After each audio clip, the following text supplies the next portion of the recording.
kind of I am going to be doing this solo today as Bobby is enjoying, I hope, the U.S. Open in California.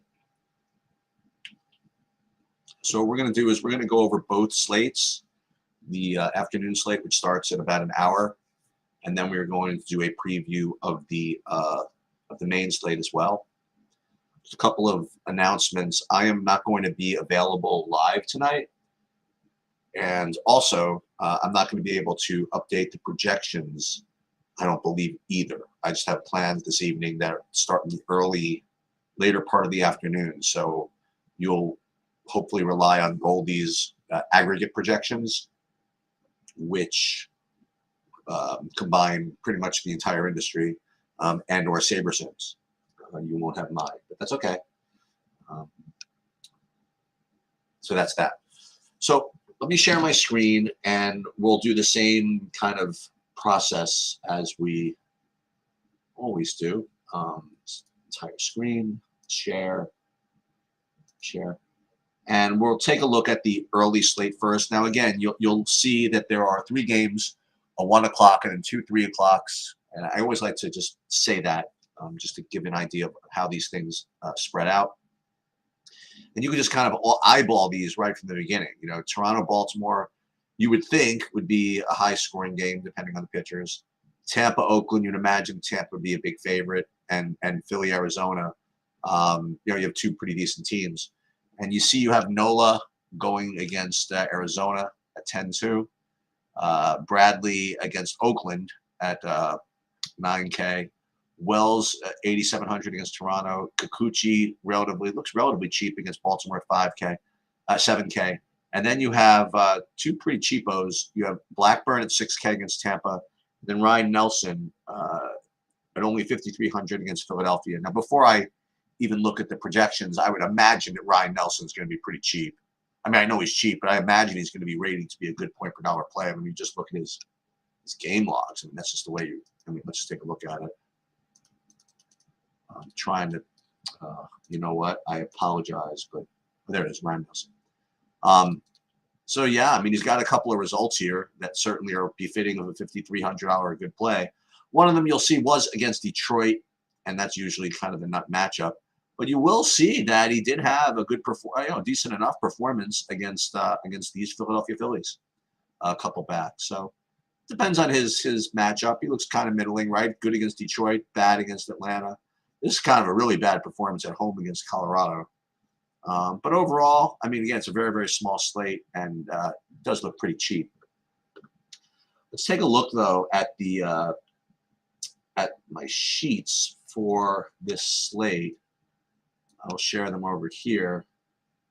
And you actually see that Taj Bradley rates to be the top pitcher by pretty decent amount, followed by Kikuchi, followed by Nola, looking like a pretty pedestrian play at best, at only 45% ownership. So that could end up being what we have to fade here. And then Tyler Wells, not as good of a play either, and he's like 35%. So if you're just going to eyeball the sheets, I mean, quite honestly, where's Ryan Nelson, by the way? Ryan Nelson's all the way down here. They don't have a good projection for him at all, actually.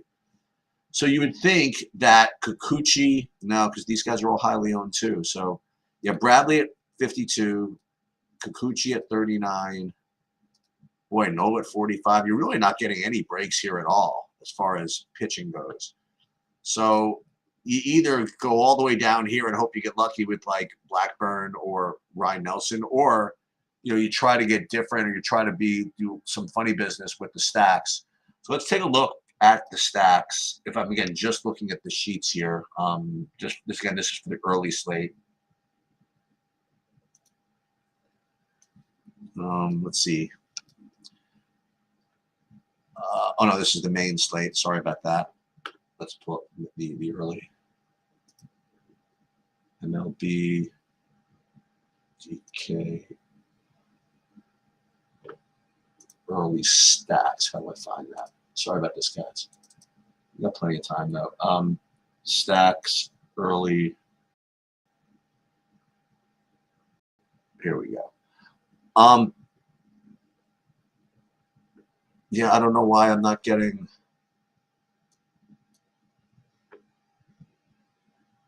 I never saved them. Crap. Oh goodness. I apologize. We're just gonna have to go with the Saber Sim as far as the stats. So I didn't save a copy of the stacks thing, so it's gonna show up on the sheets as yesterday's stacks. Doesn't matter because we put them into Saber Sim. It's gonna take the projections and create the stacks. That's completely on me. I do apologize. Let's do this. Let's go into Saber Sim.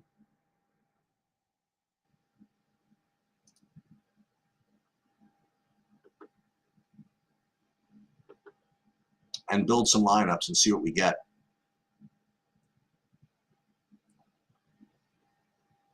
All right. LCS starts today. I like that.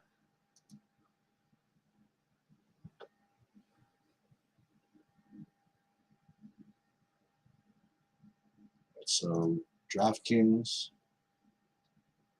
Again, I didn't double check to see if the projections uploaded to SaberSim directly from TrueDFS, but here they are. Here are all the projections. And let's build lineups. Let's build, I don't know, we can build 50 lineups anyway, just for fun. 3-game slate, you're going to get a decent amount of combinations. And I'm just curious to see what kind of lineups we get.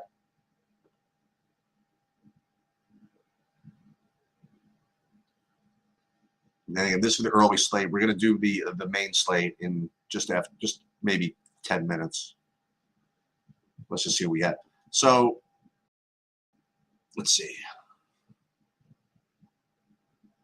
So we're actually getting pitching-wise, what's up, K9? Pitching-wise, Bradley and Wells, Kikuchi. So nothing really earth-shattering here, if you want to know the truth. And as far as hitting goes, Angels and Arizona. And in this particular construct, I'm probably inclined to just go with what SaberSim builds. I mean, because look, they do a really, really good job, the algorithm of building high upside lineups. So if I were going to multi-enter, I would literally just put, as long as I'm getting a good amount of stacks, which I'd be getting anyway. You know, I'm just gonna kind of rely on that. I don't know what's going on here. My whole computer is just a little bit slow.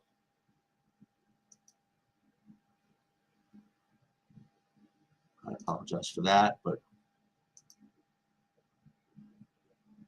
as a matter of fact, I'm supposed to have someone come here this afternoon, and I can't have them come, so I have to cancel them.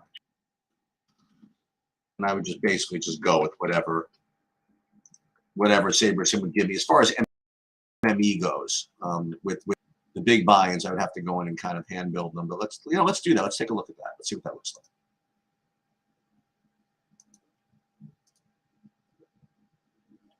Except I don't have my stack rankings. But like for example, I'll take a look and see what yeah, in your honor, K9, I will do some FanDuel preview for this evening.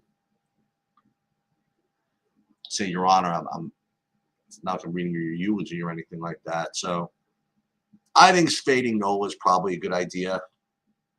And this is what a good lineup would look like. Against some Arizona's up against Nola, which is good. You get a little bit of leverage there. And you play some Tampas. I think it's totally reasonable. But I'll probably tweak that in a few minutes. All right, so let's now go into the main slate.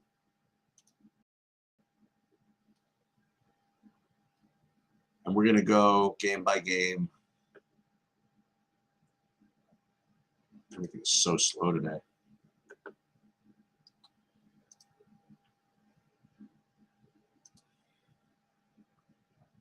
Draft. And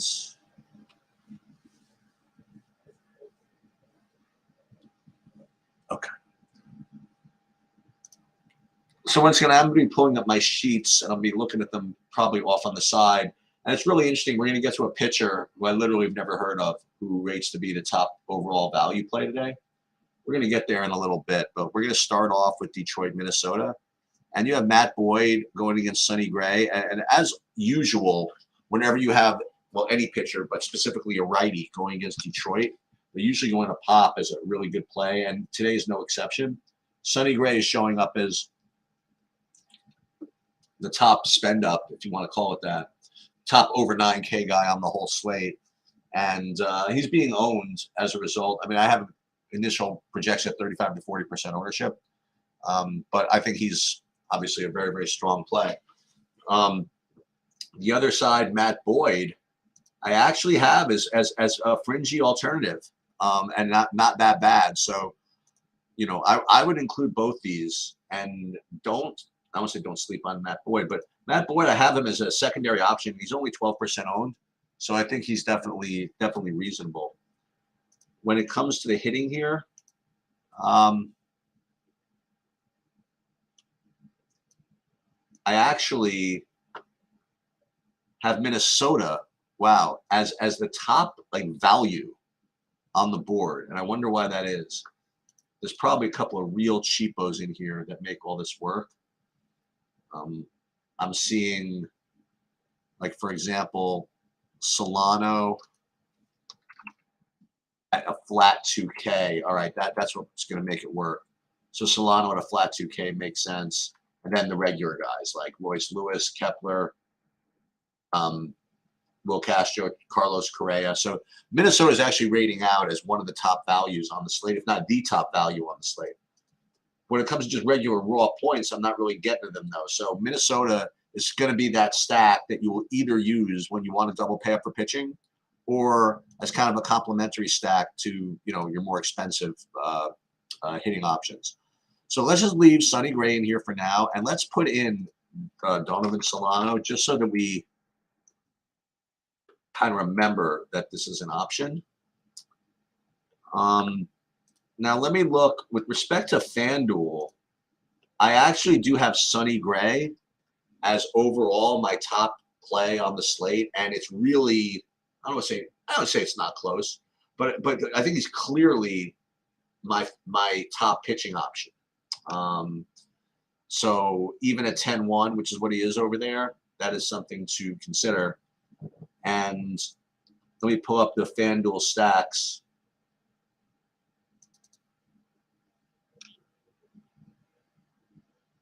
And I actually have Minnesota, again, not the top value, but at least one of the top 5 values over there. But I definitely think Minnesota is better on DraftKings, and that's because, again, that 2K flat price on what's his name, on Solano, kind of makes all of that work.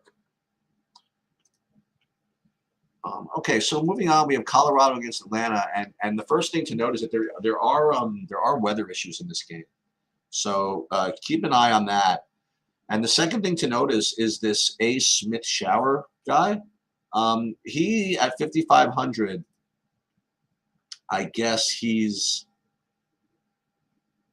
well-regarded prospects, or it's just because he's cheap against Colorado, or both.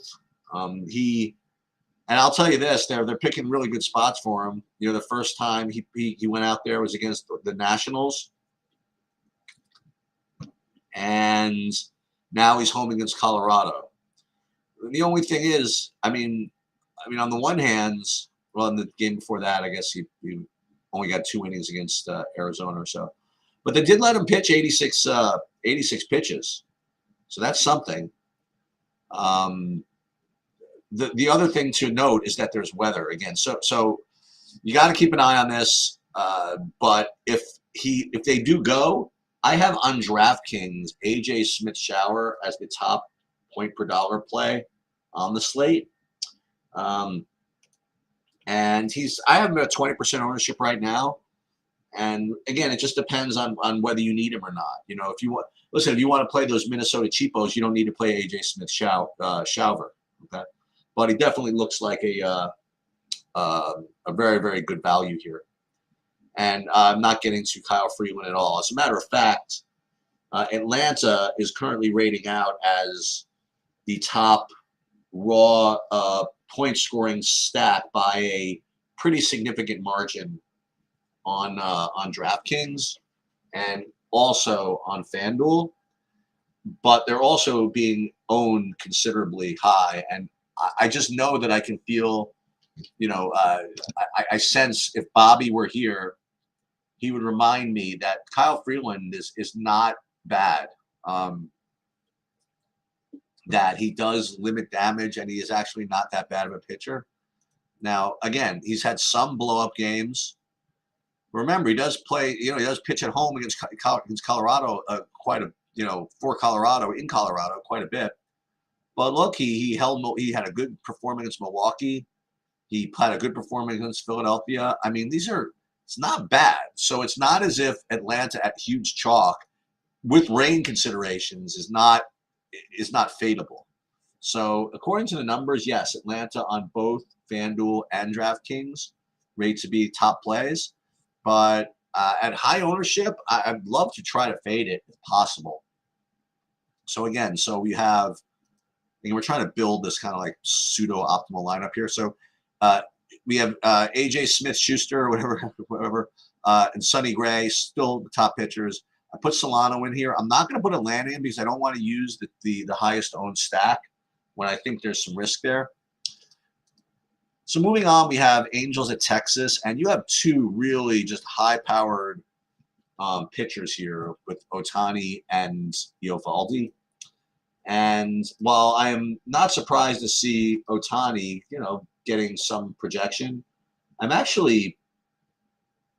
very surprised that Eovaldi's not being projected a little bit better. Like the projection I have on Eovaldi is like 16 fantasy points, and that just seems awfully low. I mean, he's really been bringing the heat this year. So I would say that, and I'm also seeing Ohtani only 18 fantasy points, and that both those look really, really low. I mean, they both have quite a bit of upside here. So again, if you wanted to play those cheapos from Minnesota, I would have no problem really just spending for both these guys. They both can strike out a million people. And even though they don't project to be the greatest with respect to point per dollar and all that stuff, I do think that they both have significant upside. So I would use them. With respect to, first of all, let me just make sure that there's no egregious difference on FanDuel. As a matter of fact, I have Ohtani actually a little bit better on FanDuel than he was on DraftKings. And I do have, by the way, I do have AJ Smith-Schuster, whatever, as playable on FanDuel as well. But I don't know. That's a tough call. 8K when you really need to get the 6 innings. Anyway, back to this game. I apologize. Ohtani, Eovaldi, I think they're both in play. Not good point per dollar plays, but they just have massive strikeout upside. And then as far as stacks go, I guess starting with FanDuel, I do have Texas once again as a good low-owned pivot, and it's just going to be the case, I think, every single time they play. Nobody plays them. I guess they're probably expensive. But I'll tell you this. I mean, if Ohtani ends up really, really popular, which he might, I mean, Texas, they do have some pop. And the Angels, too. You get to just not getting to the Angels as much on my sheets as I am Texas. So I would say Angels are a fade, but I think Texas is an interesting low-owned option. So I think Ohtani in play, Eovaldi in play, and you could play some Texas. Okay, you have Pittsburgh against Chicago. So this is an interesting spot here because if you look at the points per dollar ratings here, I'm seeing Marcus Stroman as very, very playable. I mean, listen there. I have Showers #1 and then Sonny Gray and then a decent drop. But then I have Stroman along with one other guy, Ohtani I already mentioned, and one other guy we're going to get to. And he's 8,700, and Marcus Stroman is not the guy you think of when you think of high upside generally. He doesn't usually strike out all that many guys. Now, 3 back, he had a complete game shutout against Tampa where he just lit everybody up. But in general, he's more of a control guy who is not going to really push for 30 fantasy points, So I think that he could be a guy that I fade at 30% ownership. I mean, I do think he's got, and it's not like they're incredible win equity. Pittsburgh's not bad, So he projects pretty well, but I think overall, I think he's more of a kind of a cashy type play than a GPP type play, and a 30% ownership. Kind of inclined to fade that. Oviedo, just not today. I'm just not getting to that. They priced him. Well, actually priced him. It was only 7,200, but let me just see. Actually, I mean, it's not bad. I mean, I have him. I mean, I have this whole bunch of pitchers that are just kind of like third tier, and he's one of them. So I guess he's not that much worse than, say, Matt Boyd, I suppose. But this is really only for like 150 max type stuff.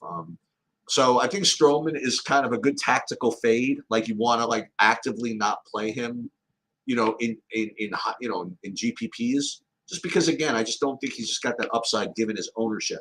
He does look like a good pitcher, and he's probably going to get the win, and he's probably going to have a good game. But I'd rather just find a way to overspend for somebody like Eovaldi or Ohtani, where they could possibly get 40, then take the 20 to 25 out of Stroman. As far as the hitting goes over here, first of all, before I forget, let me go back into FanDuel. Stroman, same type of thing. He doesn't rate as high, and he's not he's not particularly low owned, so I would probably avoid that. Okay, stacks wise. No, not really. I'm not getting to either Pittsburgh, and I'm not getting really to the Cubs either. So probably going to pass pretty much on this whole game. Again, just because the way I have this set up, I can't really see the chat all the time. Let me look at the chat here and see if you have any questions. Stroman. Oh, okay, there it is. Guy limits fly balls. Yes. Yes, that's correct. He's a good pitcher. He's not exactly the highest upside guy. And I did talk about Blackburn a little bit. I mean, you could. I prefer the other one though. I prefer Ryan Nelson as the cheapo, as opposed to Blackburn. All right. Okay, so moving on. Washington against Houston. Right. So you have Christian Javier at 10-2, and unfortunately or unfortunately, this has become an actual thing. The just kind of inability of Washington Nationals for some reason. He's looking like kind of a secondary to tertiary play at best at 20-25% ownership. So he's just going to not be played as far as I'm concerned. And Mackenzie Gore, I was actually expecting at least a little bit better projection out of him, but I'm just kind of not getting it. I mean, I feel as though there's a little bit too much respect for the Houston lineup in general, but I'm just not getting to it. So I'm probably going to actively kind of fade both these. If I'm going to fade Javier, which again is always scary because Washington is really bad. They just seem to be pesky enough. They just seem to be pesky enough to keep everybody off their ass. To keep from keep fantasy points from accruing. That's the best way to describe it. All right. As far as stacks go, I actually have Houston rated, fifth, tied between fifth and sixth. Actually tied with Washington as far as value goes. And in raw points, I do have Houston kind of tied for second and third. So it's a scary one. Houston does rate to be a kind of a good play, but Mackenzie Gore is not bad. So I'm seeing Houston is one of the that second team, second, third team as far as ownership goes. So maybe this is kind of a team you're supposed to fade here. And this whole thing is very scary, because when you have Houston against Washington, you kind of want to play something from Houston, but I think there are decent arguments to be made why he shouldn't be playing either. All right, Cleveland against San Diego. You have Logan Allen and Ryan Weathers. Yeah, just not getting there, man. I mean, I have Logan Allen. I mean, I have him similar to who? To Oviedo, maybe, as a cheapo. So no real big hurry to play him. I mean, I'm not in any real big hurry to play anybody against San Diego, if you want to know the truth. And Ryan Weathers, I mean, I just don't have him rated anywhere for me, so give me a pass. Let's look at the stacks. I do have San Diego is almost kind of an identical play to Houston. They rate pretty well, and they're also going to be somewhat owned. So you could play Houston, but you should also play San Diego if you're going to play Houston, if that makes any sense.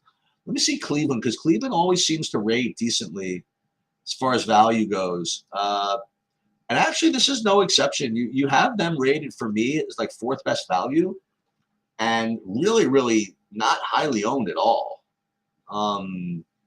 So this would actually be, I mean, just super duper sneaky, and no one's going to play them. Because they never do anything, honestly. But you're playing like 150s or something like that, and you could play Josh Bell at 2,500, for example, and then you could play Josh Naylor. Well, you can't play both of them, right? It's Josh Naylor, but Josh Naylor's a lefty. We wouldn't want to play him here. So you play, is Josh Bell a lefty too?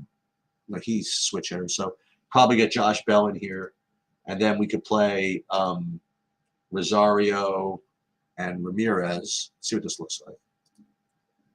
Ramirez is only 4,500. These guys are really, really cheap. And I think this is actually pretty good. Like if you wanted to play stuff like, Sonny Gray and pay up somehow for Ohtani. I mean, I think this is my preferred stack so far. I mean, honestly, if you want to,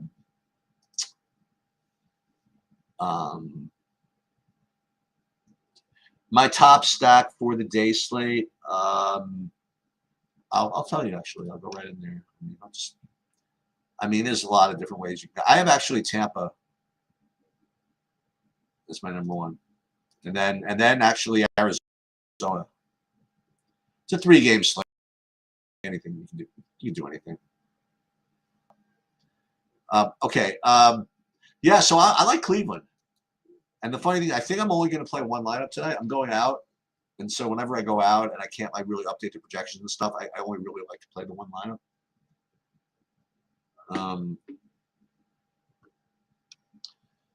So the last game we have White Sox against the Dodgers. And I think this is my favorite cheapo of them all. And that would be Michael Grove. I have him is almost as good a play as all these other guys. I have him a little worse than Schauser or whatever, but not that much worse. And I have him, as far as value goes, the same as Stroman. And I'm seeing Michael Grove at like 9% ownership. And unless there's some reason why I shouldn't be playing him, someone's got to tell me why. I mean, listen, he's obviously not the greatest. He's had some bad games, and I guess the 80 ERA is not good either. But he's up against the White Sox, and he's 5,200. I mean, I'm in there, man. I kind of like it. So again, it depends on your construction. Like if you play, for example, Grove, then I don't have to play these Clevelands. Okay, although you could. And then get up to some of those like Atlanta guys that maybe I didn't otherwise want to play, like for example. The other like kind of galaxy brain play is to try to play Dylan Cease against the Dodgers. Now that's again not, playing anybody against the Dodgers is rough business, but I don't know. I mean, I guess I have no proof that Cease can do anything this year. I mean, he's had 2 starts against Detroit and hasn't been able to do anything. Why would I think he could do anything against the Dodgers? I don't know why I want to make this play. Probably because Probably because I've tried everything else with pitching. Every other pitcher I pitch gets shelled. So why shouldn't I tried Glass now. I mean, he was terrible. I shouldn't say terrible, but he was terrible enough. Why don't we just go play Dylan Cease against the Dodgers? Since he couldn't do anything against 3 games against Detroit, Miami, why not play him against the Dodgers? So I don't know. Hopefully I do only play one lineup, because if I play one lineup, I probably won't play him. But if I played like 20, I probably would. So I hopefully only play one lineup. Let me go through the overall rankings, at least for what I have, both at FanDuel and DraftKings. So FanDuel, pitching-wise, I have, let's start with FanDuel. I have Sonny Gray, number 1. And then I actually do have Grove and Ohtani tied for 2nd. And then Stroman, but I don't want to play him. So Sonny Gray, Grove, and Ohtani on FanDuel. As far as stacks go on FanDuel, and again, I'm factoring in both raw points, value, and ownership when I make these recommendations. I think actually my 2 favorite stacks are the FanDuel are the Dodgers, seeing as I just recommended playing Cease, right? The Dodgers and Texas. Now, again, Atlanta's the best play, but I'm just saying when it comes to factoring ownership, it's probably the Dodgers or Texas. Let me just double check that. Dodgers, Texas, and maybe Minnesota on FanDuel. So Dodgers, Texas, Minnesota. And then let's go back to DraftKings. DraftKings, once again, pitching-wise, I have A.J. Smith-Shower and Sonny Gray top 2, followed by Stroman and Grove. But again, we talked about why I don't really want to play Stroman. And then there's Ohtani. And then a little bit down to Matthew Boyd, if you want to do that. And then we're into Javier and Eovaldi. So I think if you want to pay up, you could play both Gray and Ohtani. And then if you do that, like once I said, as I mentioned, you can play Cleveland as a pretty good value, and you can play Minnesota as a really good value. But if you wanted to pay up for, and let's just remind ourselves who we want to pay up for on DraftKings. Like you did want to pay up for, let's say, Atlanta, Houston, San Diego, even the Dodgers, for example. Then I think the Michael Grove play is interesting, and obviously then the AJ Schauster play comes in as well.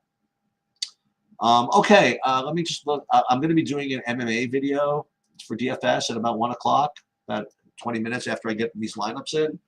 And again, just a heads up, I'm not going to be around later. So not only am I not going to be live, but my projections are not going to update. But between SaberSim and Goldie's projections, you should be covered. I guess that'll do it.